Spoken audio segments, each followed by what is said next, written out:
When you're building a culture of belonging, every word counts. That's why Textio brings the world's most advanced language insights into your hiring and employer brand content. Our industry-leading approach to artificial intelligence and machine learning provides the tools needed to find more diverse candidates. In short, Textio builds more equitable workspaces, guiding businesses and writing more inclusive job posts. And we're building on that success by bringing even more products to the market for all people who share our belief that language matters. Words have power, and at Textio, we harness that power to increase the access and availability of value-driven work for everyone. Good evening, everyone. Happy Thursday. Welcome to the Access Point. And this is brought to you by Living Corporate. Let me tell you a little bit about Living Corporate. It is a digital media network consultancy focused on workplace diversity, equity, and inclusion. Living Corporate centers and amplifies Black and Brown voices in the workplace through digital media production and B2B consulting. The network offers a variety of programming, including the Access Point. The Access Point is a weekly webinar focused on preparing Black and Brown aspiring and experienced professionals for the workplace by having the real nuanced talks they don't know they need. During each episode, we examine real challenges people face at work and offer expert advice on dealing with your organization, your boss, your coworkers, and your career. Here's a disclaimer for this evening. The thoughts and views expressed in tonight's discussion do not reflect the views of any organization the host or guests may be affiliated with. Welcome again, and let me introduce myself. I am Dr. Wendy M. Edmonds. I am the author of Intoxicating Followership and also co-author with Dr. Lonnie Morris on When Leadership Fails. I am a professor at an HBCU and also a management consultant. And so I want to turn this over now to my wonderful, wonderful co-host and remind you all that your job is your treasure. There's different types of people. And what I do is I help you figure out which ones are the good ones and which ones are not. How about that? Dr. Lonnie Morris. I love that. Thank you so much, Dr. Wendy. I appreciate it. Happy Thursday, everyone. Great to be here. I'm Lonnie Morris, a management consultant and professor. I spend my time helping really, really talented executives figure out why things go terrible at work. And I think my role is to help you hate your job less and to help people at work stop acting so crazy. I'm super excited because I am fanning out right now because we have an extraordinary guest this week, and she is our Living Corporate sister, one of the co-hosts of The Break Room. We have Dr. Nikki with us. Dr. Nikki Coleman is a coach, a consultant, a trainer in the areas of racial stress and racial equity. She works with executives and employee resource groups and affinity groups to facilitate greater racial equity, inclusion, and belonging. And we are honored to have you here. And I was fanning out in our pre-meeting with our producer today, Dr. Nikki. Why don't you come in and say hello to the people? Hello, everybody. Thank you so much for that, for the warm welcome. And I will again say I'm grateful for the invitation. I love this Living Corporate collabo, and I'm excited to be here, but I'm really excited to get into this particular conversation because it is one I have a great deal of personal experience with. And then I have a private practice and I work with predominantly Black women, high achieving Black women. And the conversation we're going to have tonight is resonant with a lot of the stories that I hear and work that I have to do with them on a regular basis. So I'm just ready to see where the conversation goes. Well, there we go. Well, let's jump right in. Tonight's discussion is we titled it Tools for When They Go Low. But we know that's code, right? We're really talking about how to deal with conflict without falling into these stereotypical tropes and how to safely advocate for yourself in naming harm in the workplace and the tools that we need to safely navigate that. Right? So that's the nice way of saying it. And I think that the whole idea of managing conflict and conflict management is great for training purposes. And we said you've got to take this training. You got to do this before you get your raise. You got to fill out this questionnaire. You got to go to this workshop. I love that. But I'd like for us to start, Dr. Nikki, when we're talking about conflict at work, what are we really talking about? What is this? The question is always multi-layered when we're talking about Black and brown folks, because in the world of work, we always have to navigate the both and of personal relationships and the perception of us as racialized beings, right? And so sometimes the conflict comes to your door simply because you are minding your good Black and brown business and doing your job. And sometimes and sometimes it's because you really do have an authoritative position on something, or you're an expert in something, and that in and of itself can be threatening, can be provocative, and that can bring discord because it really is a reflection of the other person's discomfort, right? The conflict in any interaction or engagement means that there's a resource gap, a skills gap. There's a difference in opinion, and we can't figure out how to navigate that in a way that brings consensus, or that is community based, or that integrates both ideas, right? And so when we experience that at work, I think there's always the personal as well as the professional. I love that. Dr. Wendy.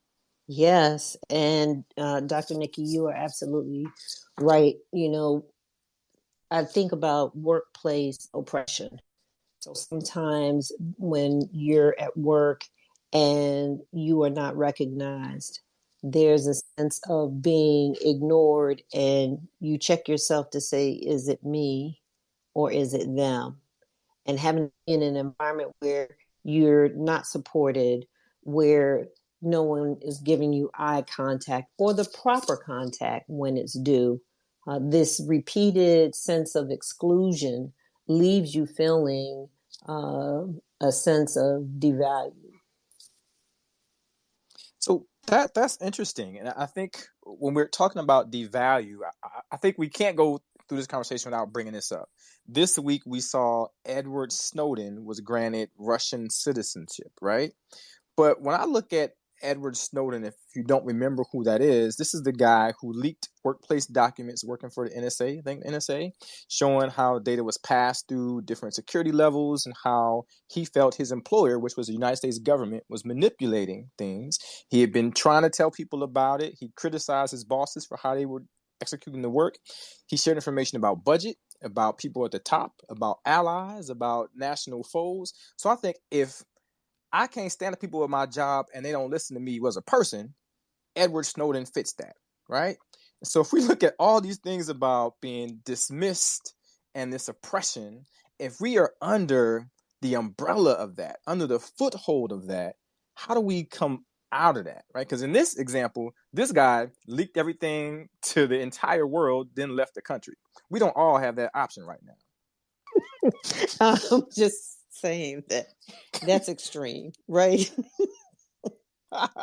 He said, I'm going to tell everybody and they mama. And they mama. And I'm going to run. And then I'm going to run. And I'm out, right? He did the mic drop, and I'm out. So if we can't do Snowden and leave the country, what do we do first? Dr. Nikki. I love this question. So let me just let me add this point. One of the things that I talk a lot about with my clients is how oftentimes Black and brown folks, when we are at the top of our game in particular structures, we don't get challenged in a way that facilitates our professional growth. The challenge oftentimes serves to keep us in keep us sort of oppressed, right? Like, yeah. The challenge is a personal one. It's about interpersonal dynamics and not being a team player, and sometimes you're just so aggressive. It's all of these coded things rather than, here's your skill set, here's your expertise. How do we elevate that? Can you apply that? Let me give you this project to see if you can work, right? And so that, I think that is just a context that we have to name as part of this conversation. Absolutely. As well. And so with that in mind, I always tell people, do a self inventory. Like self awareness will always serve you. So if you are the common denominator in the conflict, doesn't mean necessarily that you are at fault, but it does require you to think about what is your accountability? What are you contributing to the situation? So I'm going to always advocate to start with self first, especially if you're noticing a pattern where whoever the source of conflict comes from, they don't seem to have that issue with anybody else, right? And so, what I think that does is empower you to get clarity about what the situation actually is and what parts of your behavior or communication or approach are you willing to um, compromise and or edit and or change, right? And then the second piece that I always advocate for is the ability to think about things as objectively as possible, right? And my grandmother, my grandmother used to have this placard up on her kitchen wall, and it said, "Never argue with a fool because passersby can't tell who is who." Come on And now. that That's right, Nana. Say that one more time.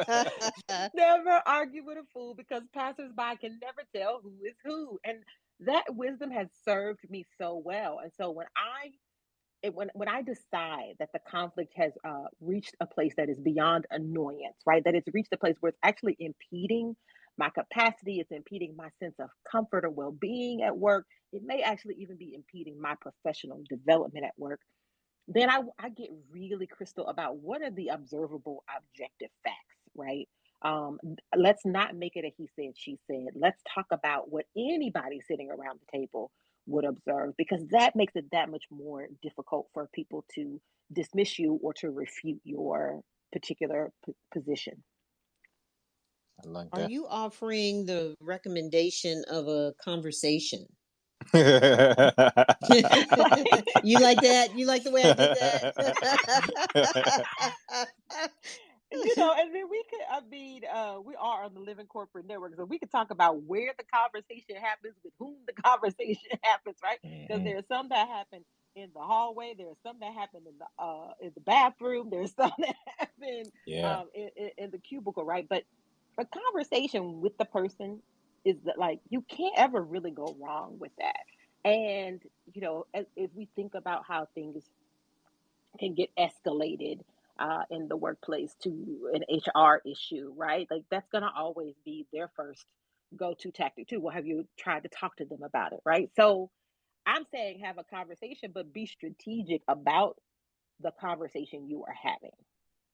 And I love this, and I want to bring you into this, Dr. Wendy, because there's a study in the Journal of Personality and Social Psychology, and that propose that people have a hard time dealing with conflict. And so, to your point, Dr. Wendy, Dr. Nikki, having conversations about these things because they take ownership of the arguments that they're making and the positions that they're taking. And so when people challenge those, it feels like a threat to the personal ego.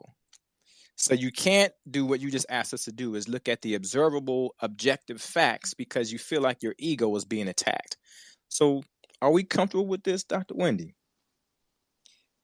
It really brings up the point about illusions.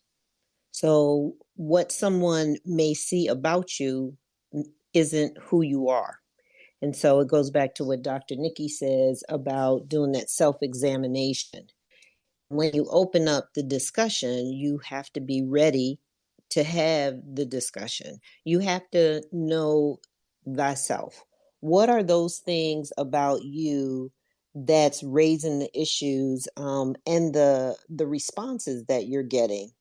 And so it isn't so much that it is a blame at all or self-condemnation, because it can be an education depending on how the conversation goes in so many respects. So That I was a would word right say there. You spitting bars right now, Dr. Wendy. I heard all that. it really can. I would also add, on the other side of the psychology, world, in the practice of clinical psychology, that's very true. We don't know how to handle conflict well. We don't get a lot of really um, healthy examples and modeling of how to do that, right? So we talk about the passive aggressive continuum, and people tend to default to one end or the other, and we try to talk about being in the middle where there's assertiveness, right? Where you're stating your position, but also, like Dr. Wendy just said, you're open to the discussion, right? Let's get clarity. Let's figure out where we both are coming at this. But that is a skill.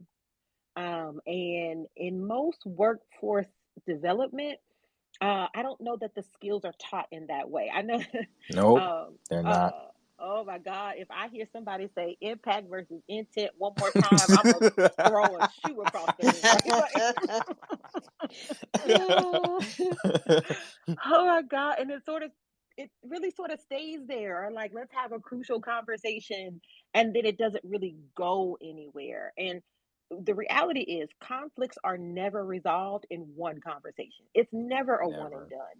never. And that is the skills component, right? That you're willing to continue to stay invested or willing to be accountable in the conversation. And most people just they don't want that smoke. They don't want to.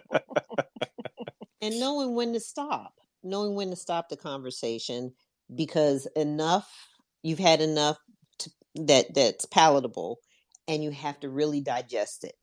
And that's a skill too, knowing when to stop. So I'm glad we're talking about skills as it relates to this, because I always think of the lens of what does this mean for bosses. So just earlier this month, LinkedIn had a report where they surveyed managers about dealing with conflict. And they said that 40% of the managers they surveyed the managers surveyed reported they spend 40% of their time dealing with interpersonal conflict between employees that stem from miscommunication and misunderstanding. 40% is a big chunk of time at work. So I'm curious here about why it's so prevalent. But what also makes me think about is these are some organizational challenges and probably some leadership deficiencies here.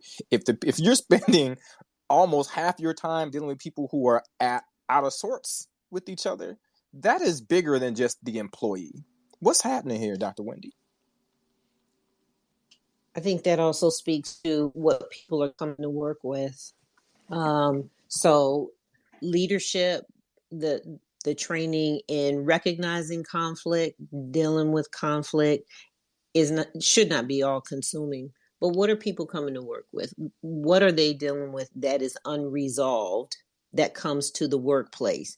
And then on top of that, especially Black and brown people, if in fact there isn't a level of satisfaction because when you show up and you are yourself, it isn't received, that just really piles on. So how does management, if they're not trained, deal with it?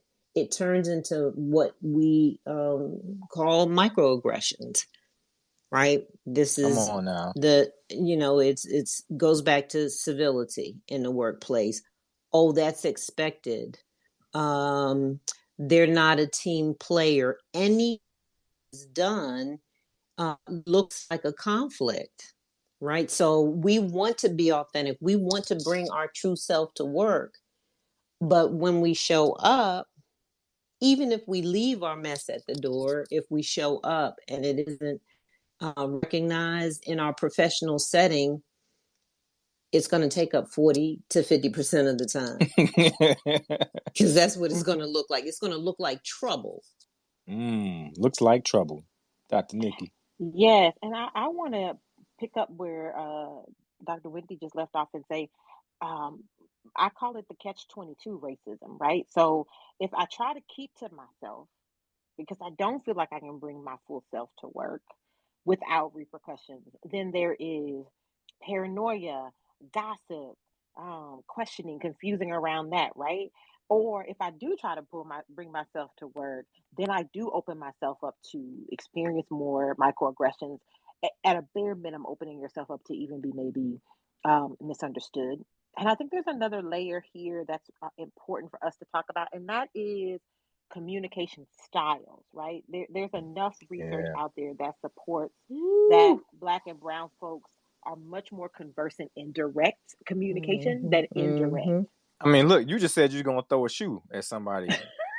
If that's not direct. Oh my gosh, yes, right? And realizing like, okay, yes, I have enough professional development and civility and emotional regulation that I don't really mean I'm going to throw a shoe, right? But there's this heightened sensitivity that we know Blackness, and for sure evokes a sense of threat.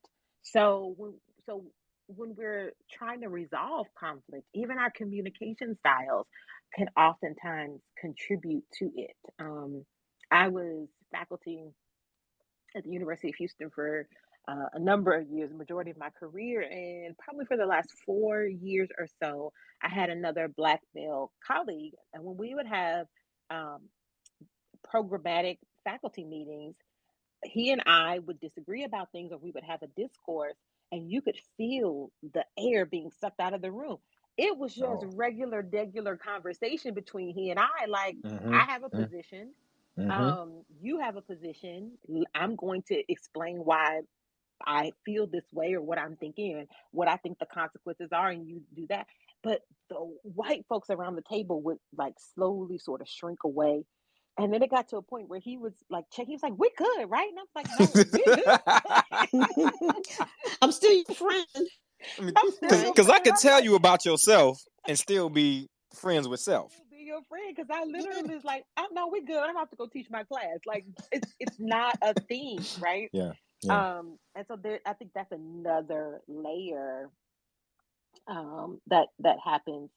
And we still have this imbalance in leadership positions and how they are distributed in a lot of workplaces, and that folks that are in management, supervisory positions might not necessarily look like the majority of people that they are managing. And so then, you know, there's the avoidance of engaging the conflict because there's a skills deficit for them as well.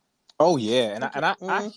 I hear clients talk about that all the time, about being the powerful, dominant, competent Black woman, and pacing what you say because you don't want, as you just mentioned, Dr. Nikki, for the air to get sucked out of the room when you express your concern about an issue or your dismay about something that happened, because it is not just received as a valued member of our community contributing to the conversation and to our organizational or departmental growth.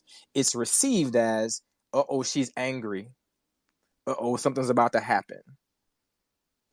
And Yep. Dr. Lonnie and Dr. Nikki, think about this, where you can come as the competent Black woman, the articulate Black woman, uh, and be made to give the appearance that you are aggressive because you have no problems with being able to speak and speak well and speak loud and make your point. So I had an experience one time where I made a comment and corrected a colleague, a white colleague. And of course, everyone is at the executive conference table, around the table.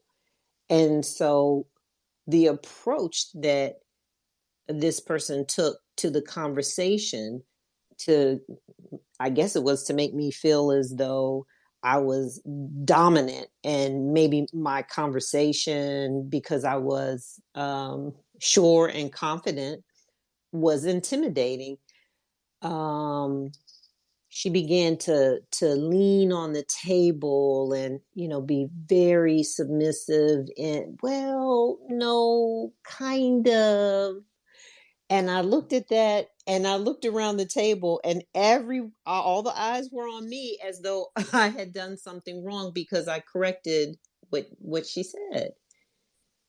And so that really was very interesting, the way, because I was confident, because the information that I delivered was correct, and because I was confident in that, it gave the appearance, her response to me gave the appearance that I was overly aggressive and maybe even threatening. Dr. Woody, you know that is a primary tool and tactic that white women learn in elementary school. She has been That's all perfecting I'm that. saying. That's She's all been I'm perfecting saying. that since third grade, honey.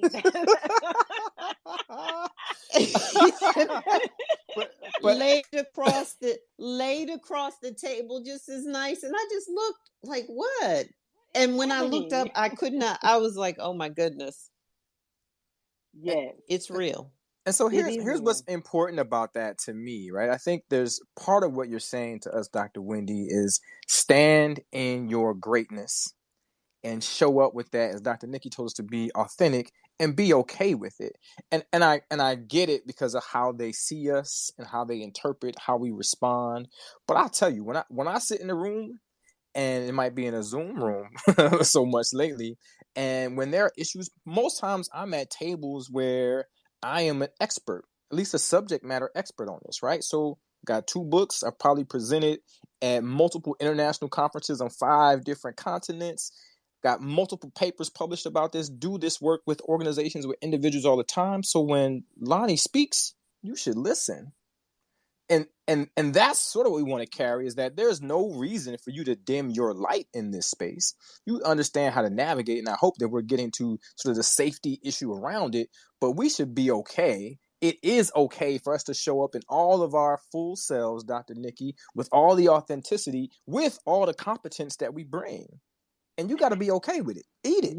You got to be okay with it, and that. Thank you so much for that, because that is the point I was trying to make earlier. Is that when yes, you show up, Lonnie, as the expert subject matter, and somebody can ask a critical question, well, then we should respect your response. But we also, in a real functional workplace where we are dedicated to excellence, or we are trying to make sure that we're working at our utmost highest level, then let me challenge you. Let me challenge Yeah. you on an expert level, right? Yeah. Let's then, how do we take that knowledge and then leverage it for this space?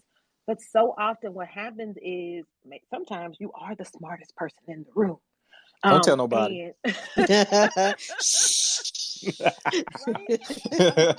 And there's only so much fun that can be had in that way, right? I think that there's people that are invested in being lifelong learners, that are scholars, that are interested in asking critical questions and having data-based conversations. That's fun. That's exciting. We could be passionate about it, right? But it doesn't mean that it necessarily requires me to be personally invested. And I think what happens is that passion, that confidence that you all are both talking about, like, you're not gonna tell me that the ground I'm standing on is not as solid as I know it to be. You can't convince me otherwise. Yeah. That sort of approach is where I think the conflict arises, because I don't know that they know what to do with that. Where do we go with that? Wow.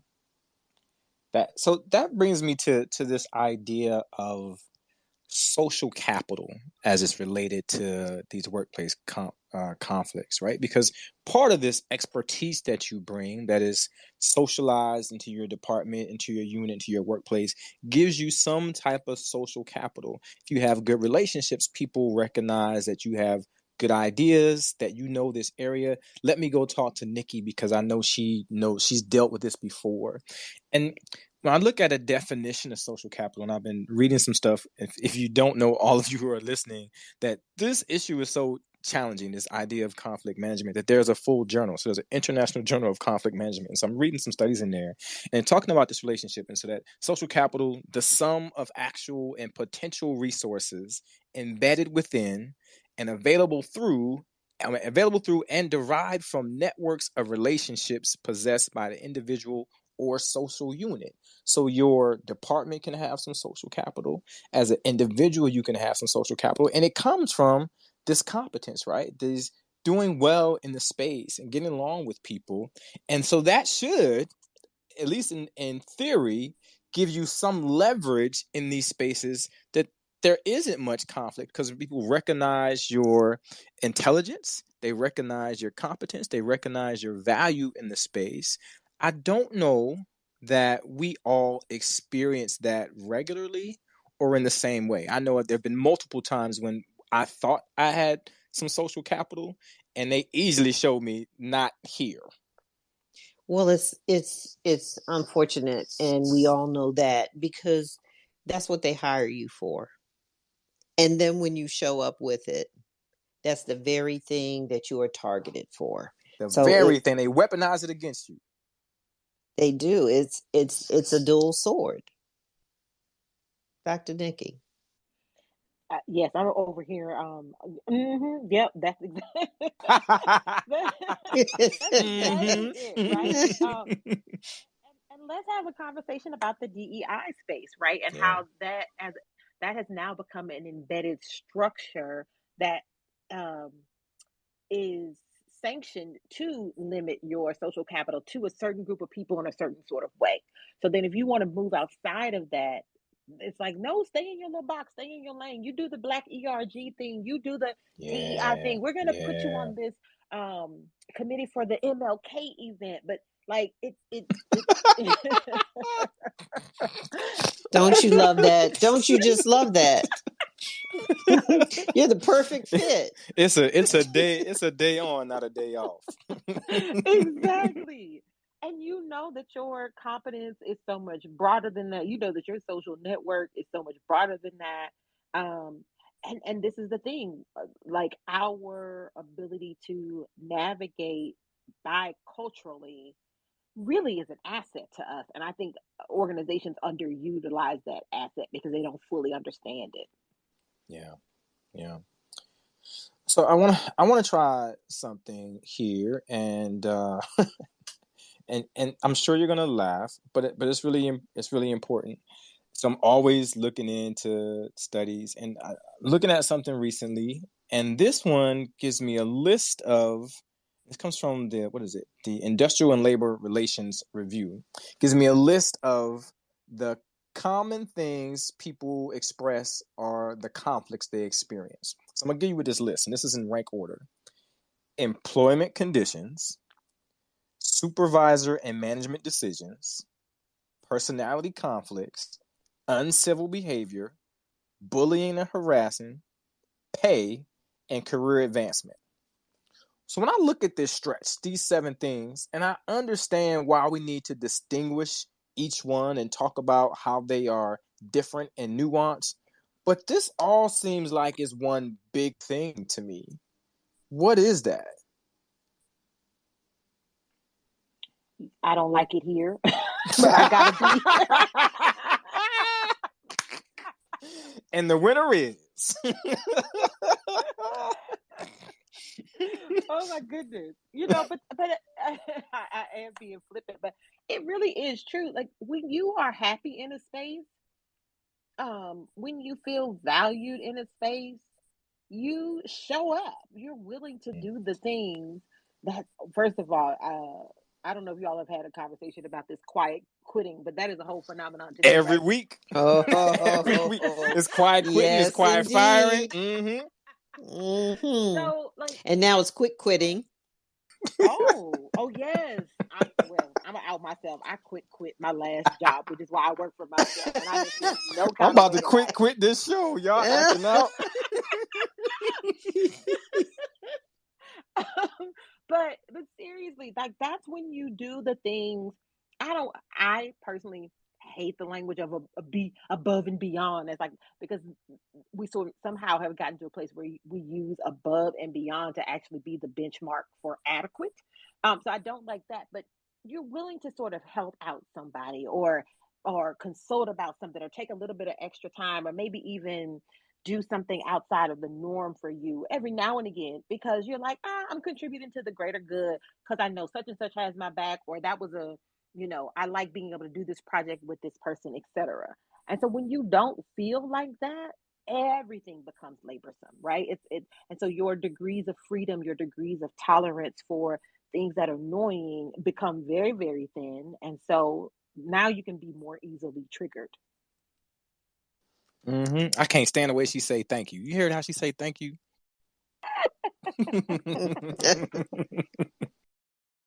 So let's sort of flip this now. So we've identified what are these issues and what are we dealing with. Let's kind of unpack what it means to get through it in a little more intentional way. I'd say there are some strategies, and we see all types of strategies. And I read a few things this week, and I thought, this doesn't make any sense. And so a few of them I sort of pulled off my list. But I found something interesting from earlier this month in Indeed, and it gives 9 key steps for resolving conflict at work. And some of these you've mentioned, Dr. Nikki, and some of it's come out in sort of our larger discussion, but I want us to unpack this a little bit more.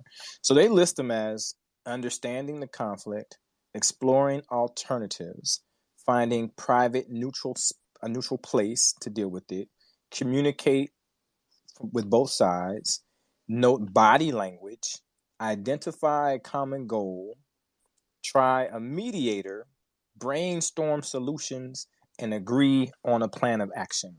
Now that sounds smooth and very well packaged, but I feel like there's some things that are missing, particularly when it comes to us in the space. What are you thinking?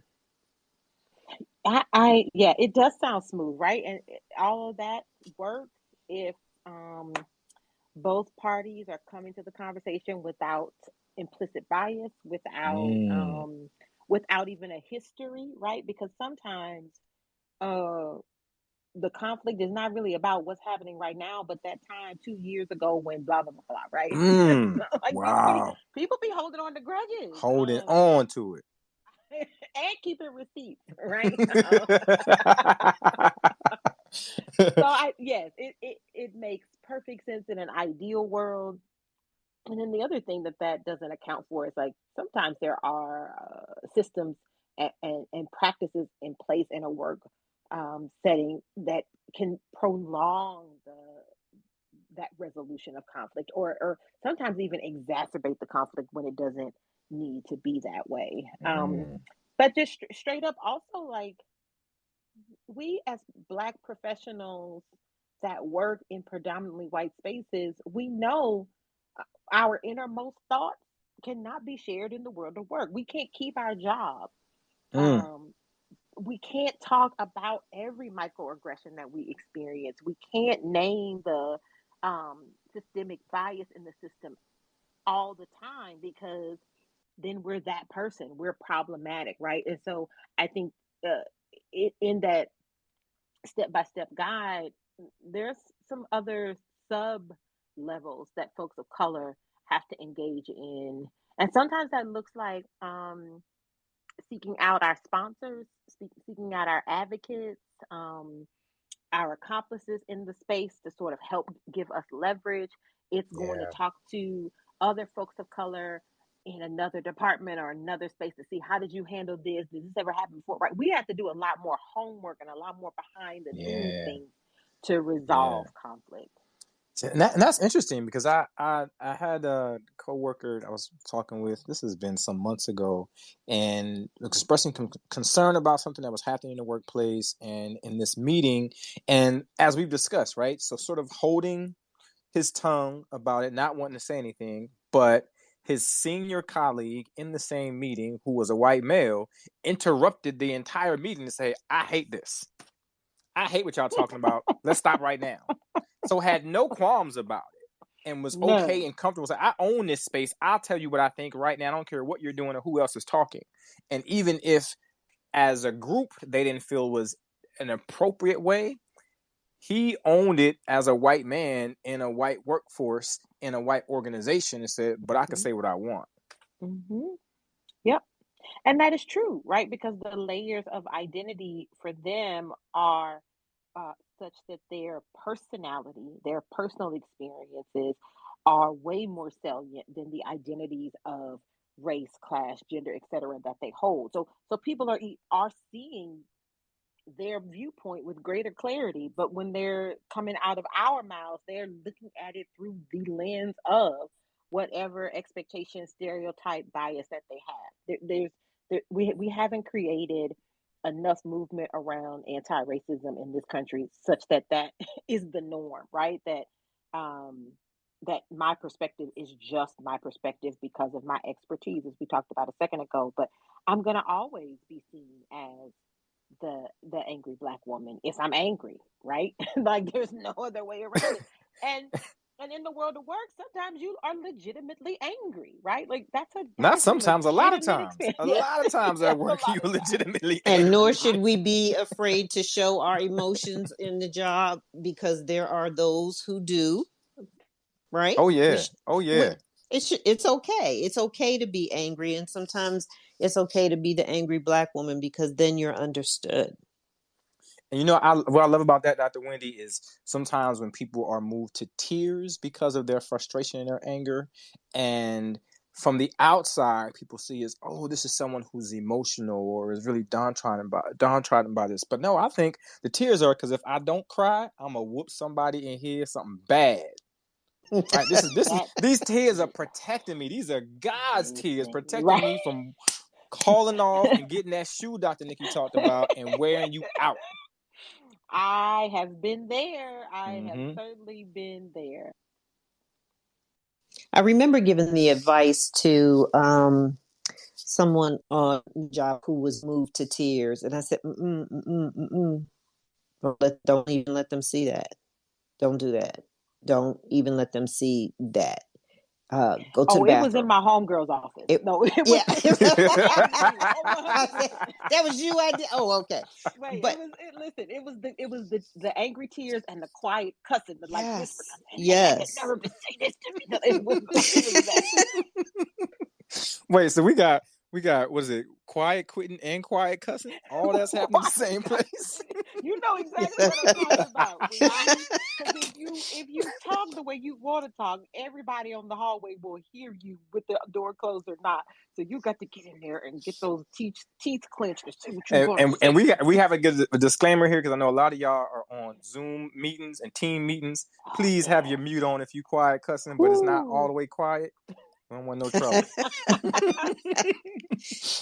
When you see the red dot at the top, it lets you know it's recording. All right, so here's the next thing.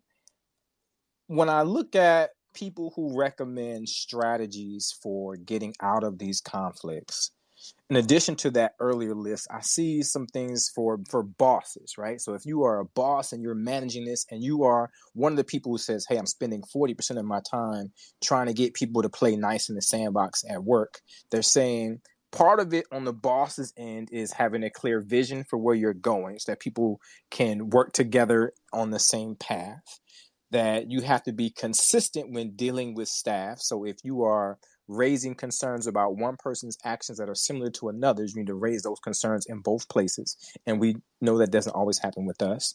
And that you can't show favoritism. And of course, we started out talking about communication. So what are we telling our bosses to help manage this? Because all the conflict isn't just coming from employees. There's a role that supervisors and managers and leaders play in this. Well, leaders have different leadership styles. And oftentimes when it comes to training, which they say, oh, my people need to be trained. Oh, my people need to go there. Oh, you're here to do the assessment. Yes, my people, they need that. Yeah. And some of the leadership styles are the most dangerous. Those that are laissez-faire. Just gonna sit back, let things happen. I see it, but I'm gonna let you all work it out. That's dangerous. So there's some support that needs to take place with that type of a leader. And then we seem to think that because people aren't in a leadership position, that they know everything and that they're capable of handling everything, and they're not. And so the perception of the leader could be the misnomer. And that's when those who are the subordinates really need to step up and help that leader to become a better leader, because they could be the seed of the problem. Think about a leader who has a leadership style that cannot do anything unless it's just confusion going on at all times.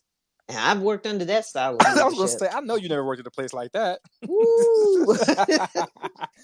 It is if a it isn't tactic. messy, yes, if it isn't messy, it's not happening here. We have to have some type of division going on at all times. There's some coaching, there's some support that needs to take place there as well. And so recognizing, doing this self-reflection is very important, and providing the tools for better leadership. Yeah, I totally agree with that. The thing I was thinking about really is the inconsistency. That will get a leader into trouble more than anything else. You you can err on the side of rigidity by treating everybody the same. You can err on the side of laissez-faire by letting everybody do whatever they want to do. But when you start picking and choosing who gets what, that I find to be the most threatening Yeah. workplaess. And Yeah. that builds Ooh, a you mean lot of like having a resentment. pet? Like having a Mm. pet? Uh-huh. Mm. You're that's just my go-to guy. We all know. We all know who the go-to guy is. Mm. And that, for me, that is about the leader being uncomfortable with discomfort, meaning Absolutely. they go to the people that help them feel comfortable and safe, the people that they can manage, and that don't give them any pushback. And then the people that need more direction or require more of them are the ones they don't want to engage really. And so I think that that's a huge misstep. And I really love what you were saying too, Dr. Wendy, about the ability to be fallible as a leader. Every semester when I would get in front of a new group of students, I would say, I'm an expert, but I don't have all the answers. Come on That's now, not what talk my about it. job is. My Yeah. job is to help you ask some really good questions, but I'm not That's going to right. know every minute thing. And then when I do mess up, to be accountable for that. And so that's the other thing that I think leaders do poorly, is when they mess up, or when they have ignored a conflict and now it has Yes. escalated, and now it's impacting the productivity of the entire team or the entire unit. You got to take responsibility for that. You got to own your part, and people are not excited to do that oftentimes. That's And because what? it exposes a weakness, right? It Yeah. exposes a weakness. Yeah. And then rather than deal with the issue, they'll try to get rid of the person, right? So rather than address what we've been seeing that's been brewing and stewing all the time, people have brought it to your attention, people express their concern about it, and you see it, you witness the interaction, whether in emails or in meetings. You say, oh, we'll just let that person go, or we'll push that person out, rather than take the leadership responsibility, the leadership stance that I've got to help people work through this. I love that. That is what psychological safety is, right? That's exactly what that concept is about. Is there a sense of uh, safety in the work environment to admit mistake, to admit confusion, to admit that there's a skills gap, and that we can work to remediate that in the workplace, rather than it's a blaming and shaming thing. And I don't think, well, let me say this. I think psychological safety is a tenuous concept for Black and Brown folks, just generally speaking. Um, but I think we need to do more work around that. And then, in particular, we've mentioned the Zoom rooms a number of times today, but working remotely has been a game changer. Like, a lot of corporate Yeah. culture has Yes, it not, has. it's not Yeah. structured to even understand how that works, right? And so I think organizations need to be more critical and forward thinking about um, how do we transform this workspace and our understanding about what work is and about what inclusion is from a remote space. And it's just like we pretending like we're doing the exact same thing, except you in your living room. No, it's different. It's very, very So different. very different. So very different. And I'm glad you brought that up, because even with clients I've been working with a couple of organizations right now, and listening to them talk about the challenges they're having in the team, and we're recognizing that it's stemming from working remotely, that the types of uh, symmetry and the cohesiveness they used to have stemmed from being able to see each other regularly and just stop by someone's desk and ask a question. But now everything is relegated to, I got to wait for you to respond to the email or wait for the Zoom call. And they don't have that same natural connectedness that they felt when they were in the office all the time. Honest to goodness. And the whole email is overrated. That is some people, they ask the question, what's your favorite way to be, to use to communicate? I got that question today. Oh my goodness.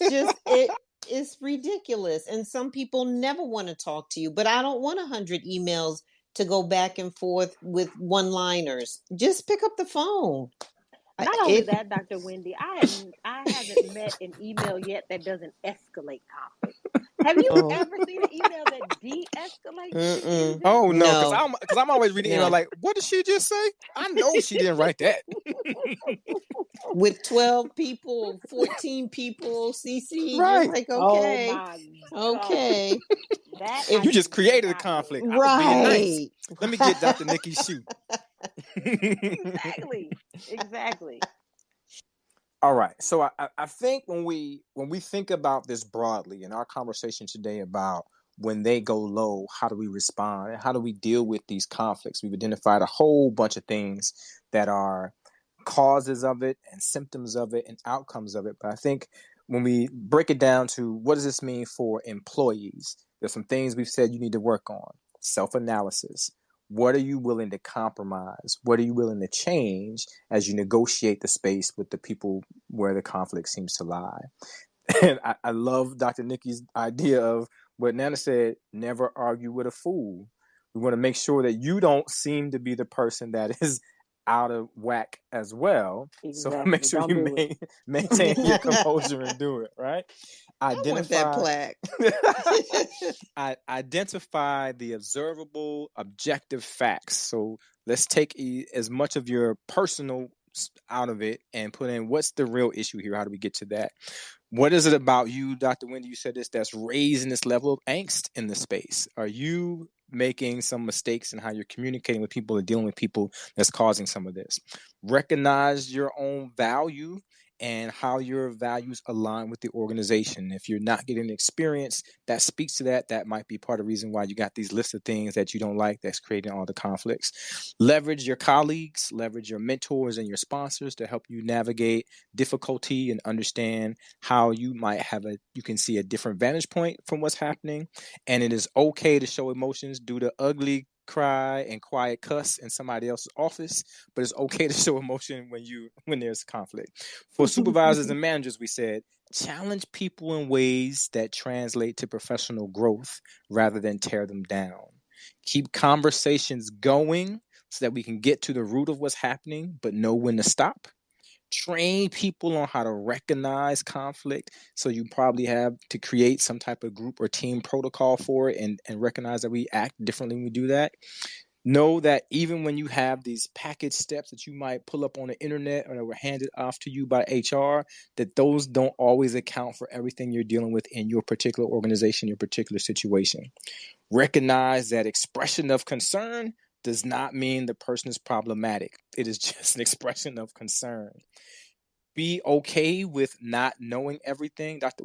Nikki said, you can be the expert, doesn't mean you know all the answers. Recognize your own deficiencies and be consistent. At the organizational level, we're saying, find out what people are coming to work with that creates this nonsense. There are some things in the environment. There might be some things just in the ecosystem of the type of work that you do that keep people on edge. I love this notion of the catch-22 racism. Recognize that you may be excluding people because of how you expect them to respond and then how you isolate them when they don't respond in the way you think they should. Get more education on microaggressions. Understand the role of social networks and social capital and how to help people navigate those to deflate conflict. Provide a coach for staff and for leaders. Also, this is a big one, right? Recognize that your organizational culture may be the cause of the conflict. And it is okay to recognize there's a skills gap in your organization and figure out how to solve it. So we take all that into consideration, right? At the employee level, supervisor level, organizational level. So here's the question. And we always ask this at the end of the show. So what's the black tax here? if you do not take any recommendations that we give out tonight, what does that mean? What's the price you pay for not listening? Dr. Nikki. First of all, that was a masterclass in summarization. Awesome. You gave all the points, and you categorized them by domains. I am hats off to you, sir. Hey. I could track Yes. well. Yes. But it's so I love ending here because as I was listening to you, if anybody listens to the break room, what I'm about to say, is completely on brand. What I was listening to, the thing that kept coming up was, and also no, don't let nobody just try you just because. Yeah. Like at the end of the day, you are a human being worthy of dignity and respect, and in all of that we're talking about, even in your accountability, even in your self-awareness, that does not mean you have to compromise your integrity, right? That does not mean you have to sink in on yourself. What it does require is for you to think differently about how you navigate these experiences.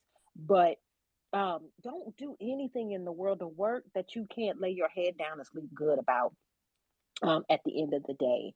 And I think what happens, the black tax that I see sometimes, is racial stress that has turned into racial trauma because people have tried to fit themselves in a box. They have silenced themselves. They haven't shown up as their full selves. They haven't sort of stood in their expertise and worth. They have just sort of swallowed the microaggressions or said, well, when I get the promotion then, or if I talk to this person then. And that takes its toll on the body and on the psyche. And we don't want your ability to have a full career and to be a professional and to develop and grow and just make your livelihood to come at a cost to your mental health. There is no job on planet Earth that is worth that. Ooh. In line with what Dr. Nikki says, I would say the same thing. Don't compromise just being me. It's all about being healthy, physically, mentally. It is all about being just me. So don't tie your identity to your job. And I think India Ari put it best when she said, I am not my hair. I am not my skin. I am the soul that lives within. You better say that, Dr. Wendy. Yes. So you're gonna leave me to go after India Ari? What is that? Yes. I think y'all ganging up on me. Well, I'll say this. I think there are so many gems in what you dropped, Dr. Nikki, so many gems in what you dropped, Dr. Wendy, and you can't go wrong with India Ari. I think the other thing is, and we talked about this, I laughed with this with our producer earlier today, don't let them people get on your nerves, right? Stay true to you. If you don't listen to these things, you might be on the outs. These are the types of things that people take advantage of and manipulate and weaponize against you, and you could be without a job. Might be the job that you hate, that you really need to leave. Think about what that looks like on the way out and how to bounce back from that and how to leverage the transition.